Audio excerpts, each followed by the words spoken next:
Thanks, John. Good evening. I'd like to welcome everybody to the July 26th River Falls City Council meeting. First thing we'll do is stand and say the Pledge of Allegiance. Pledge allegiance to the flag of the United States of America and to the republic for which it stands, one nation, under God, indivisible, with liberty and justice for all.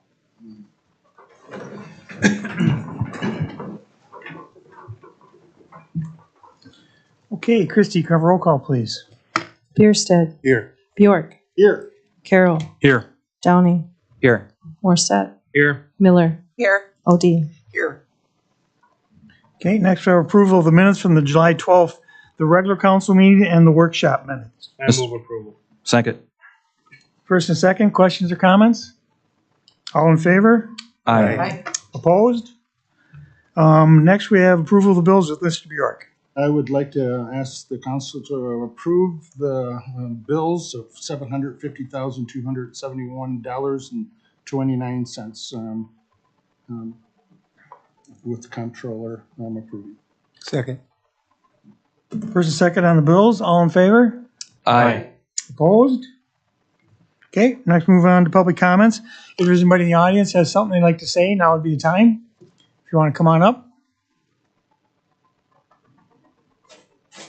And if you could state your name and address for us so we can get it in the minutes. My name is John Wine. My address is N7683 920th Street, River Falls. 9 and 2. Yeah.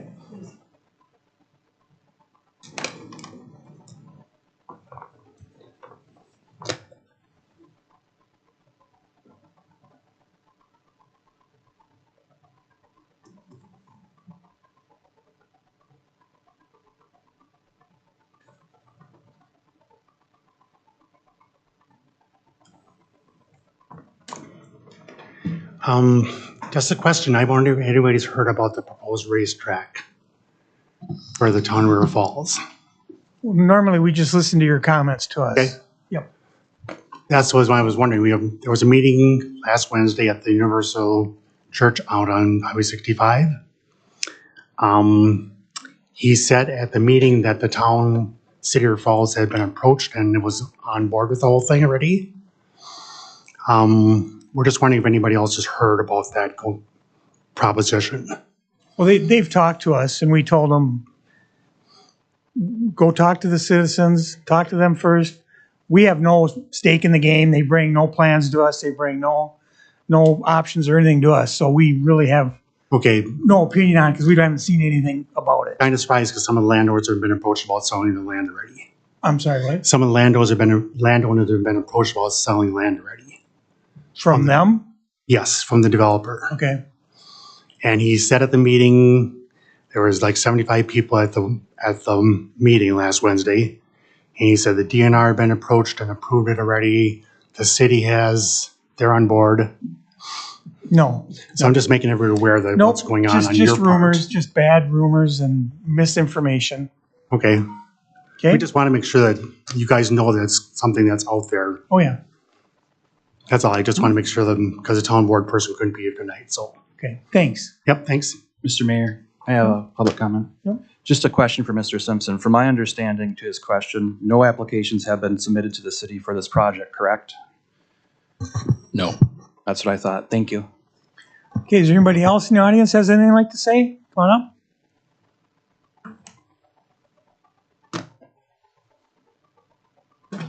Hi, my name is Gary Meyer. I live at 633 Field Avenue, River Falls, Wisconsin. Dan, I think you're doing a good job, just so you know. It's been brought to our attention that an ordinance might be changed in the town of River Falls so that we can't park our campers, boats, RVs, etc. in front of our homes. I live at a place where I do park my RV in my driveway. I don't have a backyard that I can put it in or get to because I live on DeSanctus Park. And I think it'd be irresponsible and unfair to pass something like that without the city having more knowledge and people being able to oppose it. Okay, thanks, Gary. Anybody else in the audience?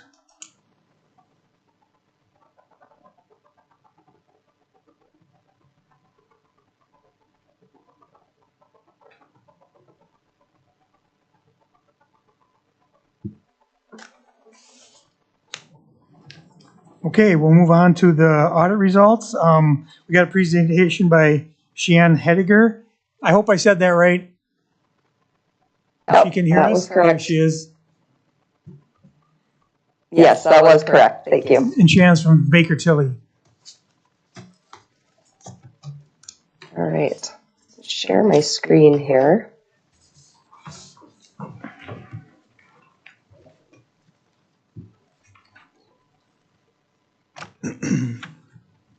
Okay. Is my presentation showing up there for you? Yeah. Okay. All right. Well, thank you for, first of all, for giving me the opportunity here to attend remotely, save a little drive time. We performed the audit for the year ended 2021. We started our fieldwork back in March. We were back on site for that, so really great to see the staff again and be able to interact a little more in person, a little more normally. We did just issue those financial statements last week, so hopefully you all received a copy of those, either electronically or the hard copy. Happy to report again this year we did issue an unmodified or known as a clean opinion. I did want to point out that if you were to compare the opinion page from the financial statements to last year's report, it is slightly longer. It's about an extra page. There was a new accounting standard in effect that basically just required an expansion of the explanation of the auditor's responsibility and then rearranged a few of the paragraphs.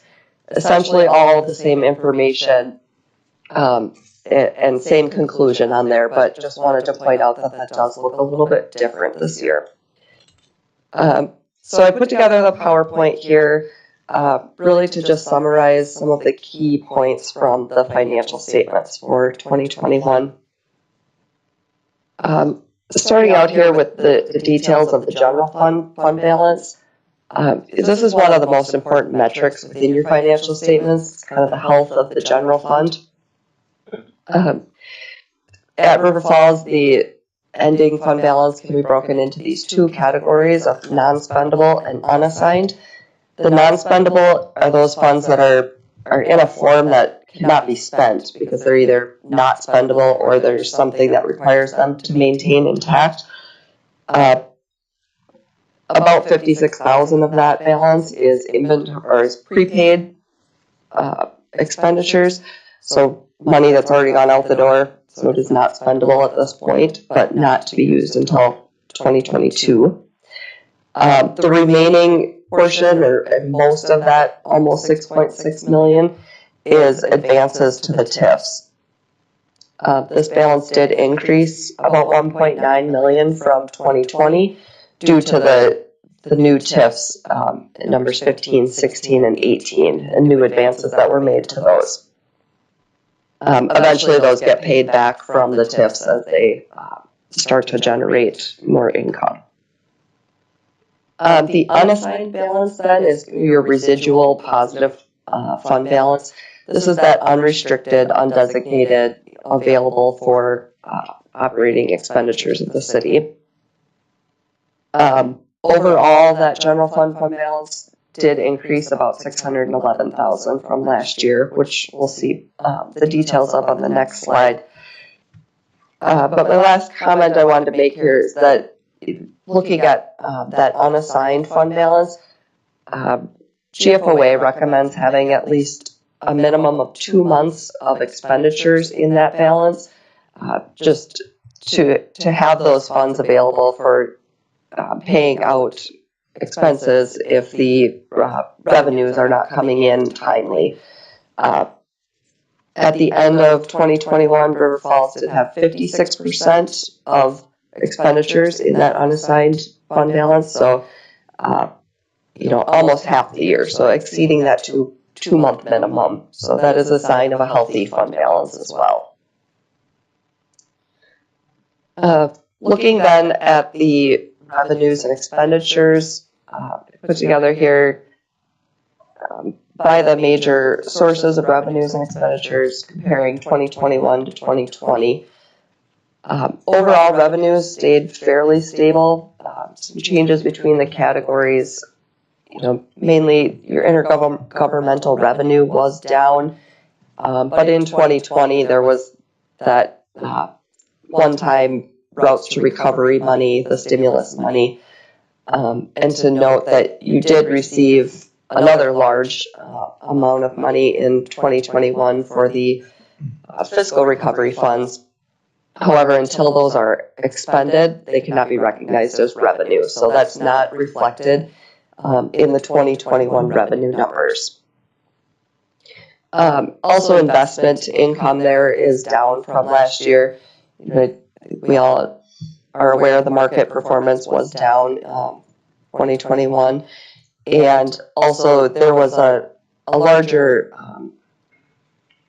interest on advance from TIF 5 that was paid in 2020 that did not happen again in 2021.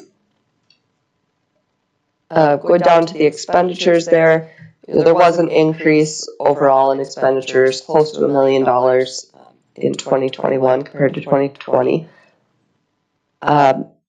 Nothing too drastically as a single reason for that. Public safety had about 134,000 of that increase was due just salaries, benefits, in line with budget for the most part. Supplies, insurance, utilities, and such, just increases for the year. But ultimately, revenues did exceed expenditures by $611,000, as I said before. So that is always a good place to end up at the end of the year, is to be in the positive.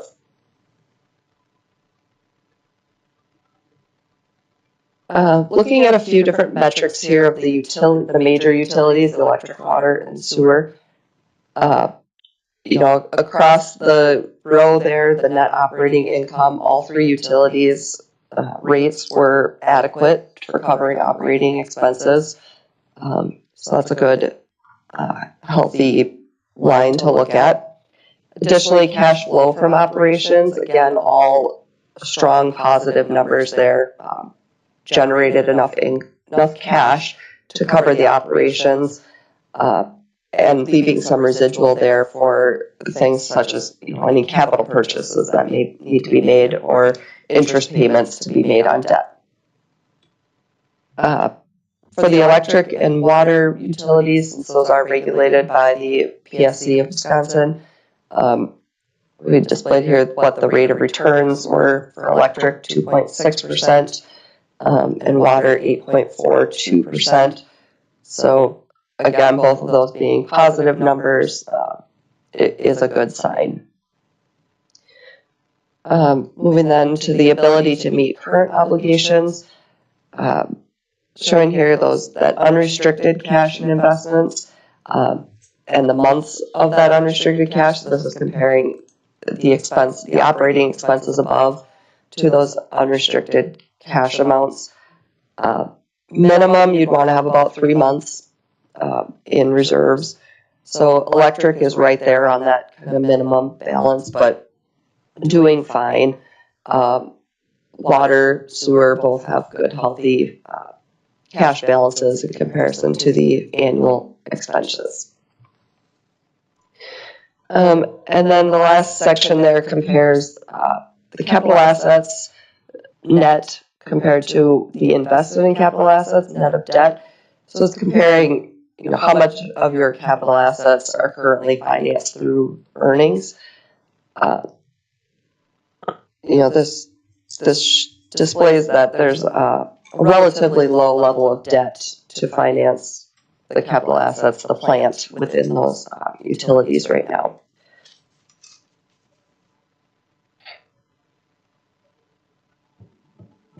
And then looking here at general obligation debt outstanding for the city and the utilities as a whole. The debt numbers for utilities, the trend there slowly declining, haven't had any new borrowings, bringing those numbers up. The city, ebbs and flows with various debt issues that happen and projects that are needed. But ultimately, looking at 2021 total debt outstanding about 19.5 million. We then look at those debt amounts compared to the debt limit and the population of the city. The GO debt capacity of almost 66 million there, that's calculated as 5% of the equalized value of the city. So that number has been increasing over the last 5 years or so, which really displays that you have an increasing tax base, which is a positive sign for the city. The GO debt per capita then for 2021, right around $1,200. That is really a relatively low amount as well. And sitting at about 30% of your debt capacity. So there's room if things were to come up, projects were needed for more borrowing. And then put together some graphs there at the bottom, just graphically showing this information. The percentage of the debt limit has been slowly trending downward over the years. And the GO debt outstanding per capita, it's pretty steady there in that $1,200 to $1,300 range. Just for some comparison purposes, the Wisconsin Policy Forum puts out information for the state comparing these different metrics. There is a 2-year lag, so the most current available information is from 2019. But at that time, River Falls ranked 259th out of 601 municipalities in the state in that GO per capita number. And then comparing just within Pierce County, the munis, River Falls is right about in the middle with that $1,200 per debt per capita. The other municipalities range from up to about 2,000 down to 0. So it really are sitting right about in the middle.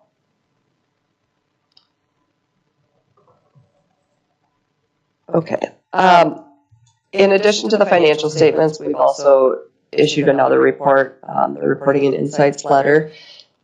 This contains, various information for you, the City Council, included within there are the required communications. So we again this year did report a material weakness over financial reporting.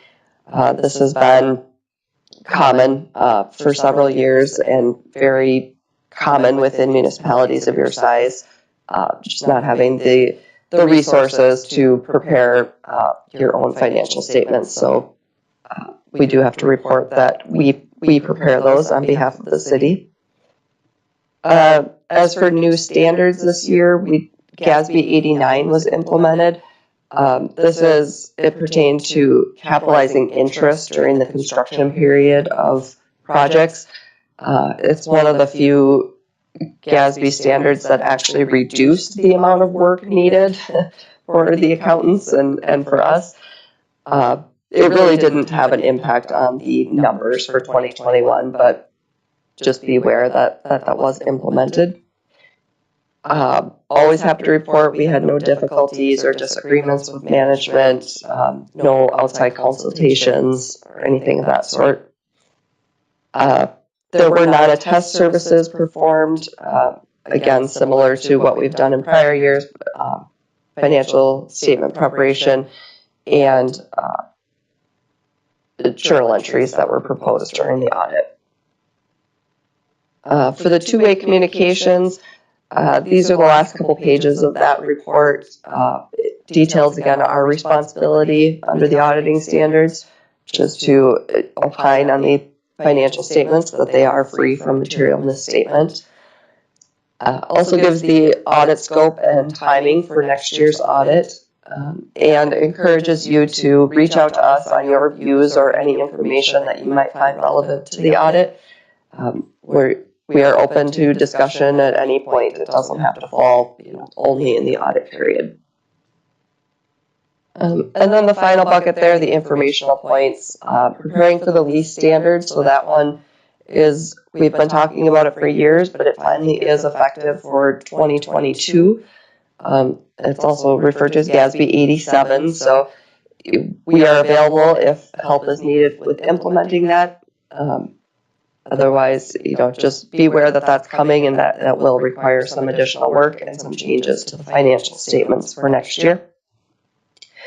And then we also comment on there's a new conduit debt reporting standard coming too. There's some more information within that letter that you can read about, and if anyone has further questions, let us know. And then finally, there is a link to some additional resources and opportunities for the city if the council is interested.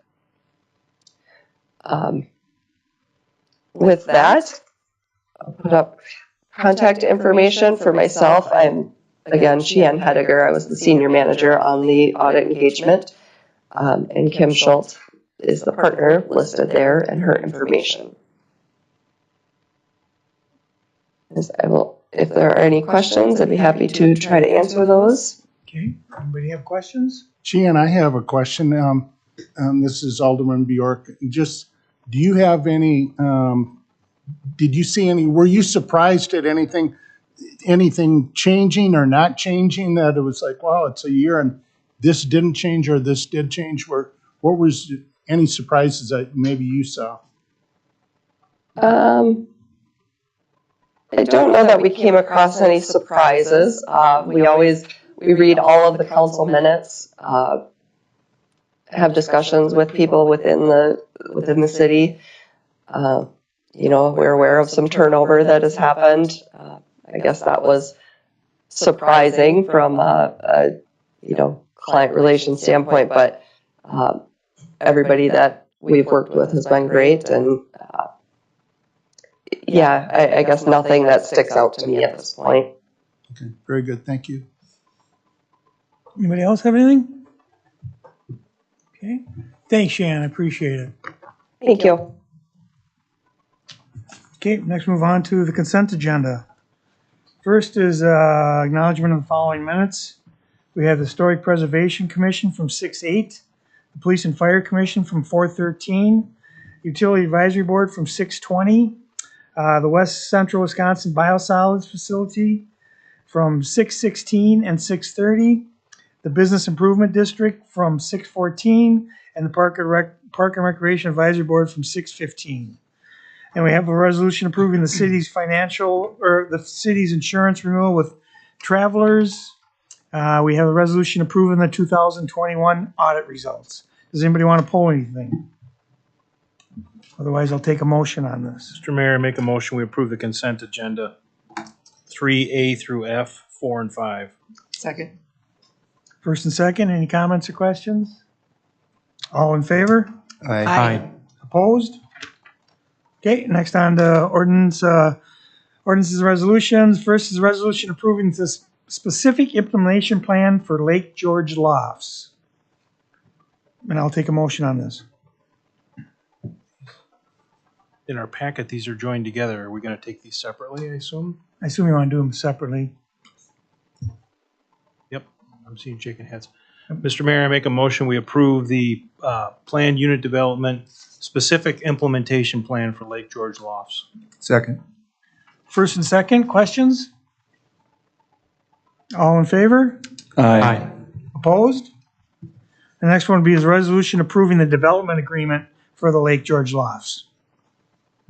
Mr. Mayor, I'll move that we approve the resolution approving the development agreement for the Lake George Loft project. Second. Any questions? All in favor? Aye. Opposed? Okay, next is a resolution approving the budget adjustment for the Housing Recovery Fund, or Reserve Fund, sorry. Mr. Mayor, I move to approve resolution approving budget adjustment for Housing Reserve Fund. Second. Questions or comments on this? All in favor? Aye. Opposed? Mayor, we need a roll call on this one. Yep, oh, I'm sorry, that's right. It's an adjustment, so we have, Financial Christie, can adjustment. you please do that? Bjork, Yes. Odine, Yes. Carol, Yes.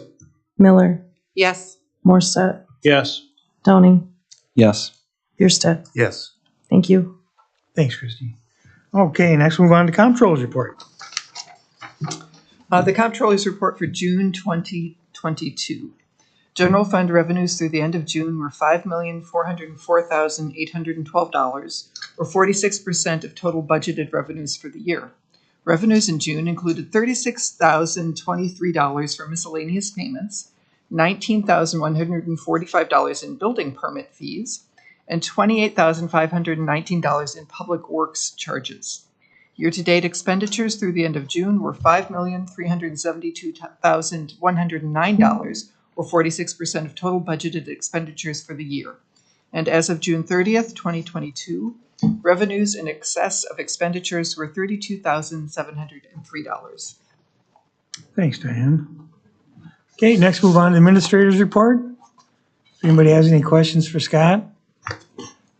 Just a couple of things, Mayor. July 26th through August 5th is absentee voting in the clerk's office.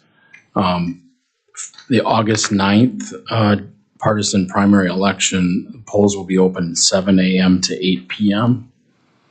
Did want to mention that while we have the in-person absentee voting going on in the clerk's office, we've also got one of our pop-up events for the comprehensive plan. So there's a table up there with some of the an area for people to leave comments. There's a couple exercises with dots and things they can do. So if you're an analog person and you want to do things in writing or in person, this would be a good opportunity for you to come at your convenience during the day that we're open and do that. Reminder that both to the council and the public that your August 9th meeting has been moved to August 10th, so as not to interfere with the use of the city council chambers for elections. So that's Wednesday, August 10th is going to be at 6:30 here in the council chambers. You're having a workshop with the River Falls School Board at 5 p.m. in the media center. So if public shows up and you're still not here at 6:20, you'll be here by 6:30. You'll just be coming from the high school. So 6:30, August 10th for city council meeting. We'll first be meeting with the school board at the library media center at the high school at 5 p.m. We had some successful stakeholder conversations regarding the comprehensive plan on Thursday and Friday. We had 6 meetings related to the 3 plans: the comprehensive plan, the outdoor rec plan, and the bicycle and pedestrian plan. We had some varying attendance. One of the ones that had the best attendance was the large tract landowner.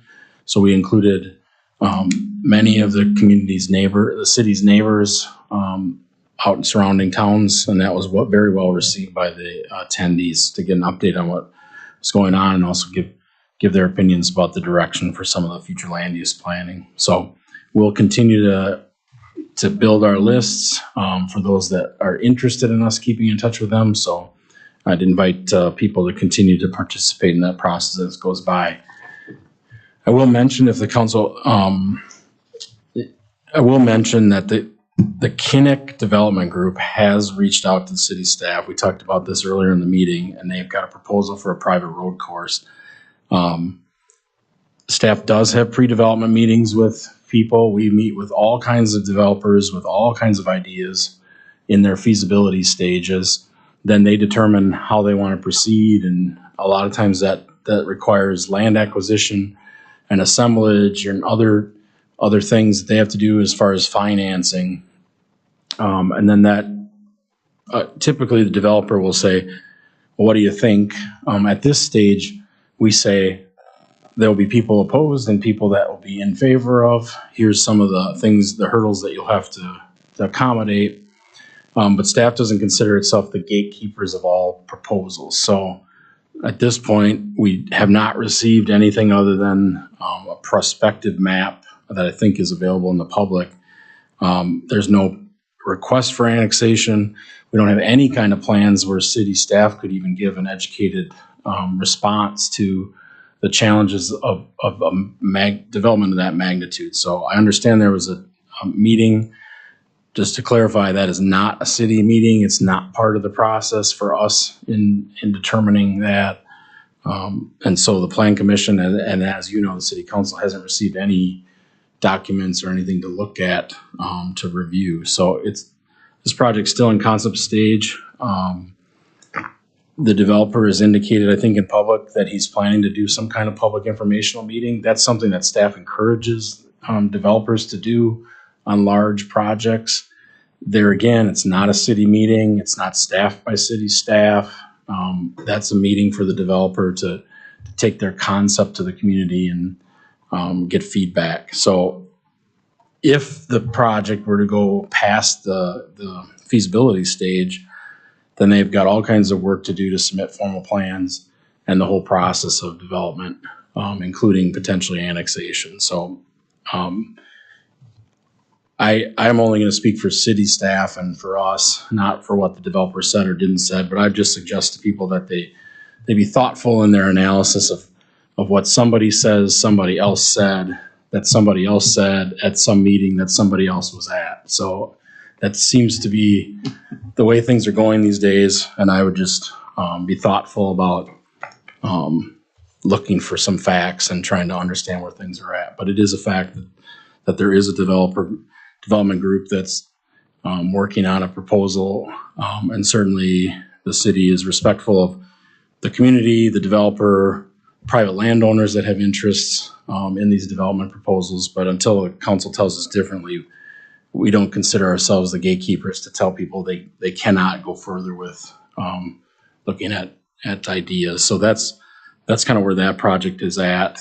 And if people are seeking more information, they're best to seek that from the developer, because we don't have any additional information to answer any questions other than generic questions about the development process, which we're always happy to answer for people that are just interested in how things work. So.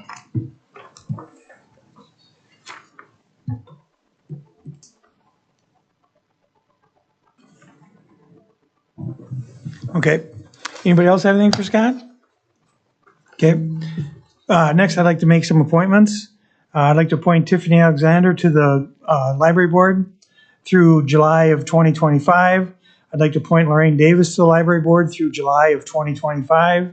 And I'd like to appoint Natasha Schaefer to the Park and Rec Advisory Board through May of 2025. I move approval for the mayor's appointments. Second. All in favor? Aye. Opposed? Move to adjourn. Second. First, second, all in favor? Aye. Opposed?